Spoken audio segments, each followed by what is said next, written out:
All right, today we're gonna bring a ROG Strix B650E F. This is comes with a Wi-Fi 6 built in. It's made for AMD. It has 4 slots for memory. It has plenty of RGB light connections. We have 12 volts, and we have 1, 2, and 3 connections for RGB lighting, 5 volts. All right. Now, on this one, unique part of it, on the release of the PCI card, if you have a graphic card, normally it would look something like this. On this one, it's a push of a button, if you guys can see that, which is a unique part. Now, one of my biggest mistakes on setting these up, make sure you remove every plastic that's available in here, or you're gonna have issues with overheating. So I've done that in 1 or 2 models, so just make sure you're aware to remove all these little hidden plastics. If you guys can see that, they're all here. And then we do have a couple slots. This one actually has 3 slots for 3 NVMe M.2s, all right? So 1, 2, and 3.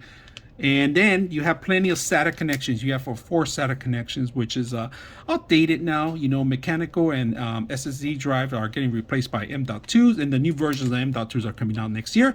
So you have 3, plenty of space. You got a couple slots, 16 slots, and these are 8 slots, I believe. And normally they tell you right underneath of it. This one says right here, right, little fine print right here. Let me see. Yeah, this one says 16. Right over it, it tells you 16X on this one. Right above it, if you're not familiar which one's which. On this one right here, it's gonna be 1X. Normally it's about 4, and this is for a lower end cards, of course. If you have a streaming card, any modems or anything like that, they will go through these slots. Now they do give you another one in the bottom of 16, but this does not support any graphic cards because of the actual metal frame. It cannot take too much weight because of the metal reinforcement in here. So if you're ever going to put a video card, suggestion, put it on the first one. All right, now when you're setting up your memory, it has A and B slot. It gives you a little profile here on how they belong. So the first memory is going to be the first A and then B. That's how you distinguish, and then the other 2.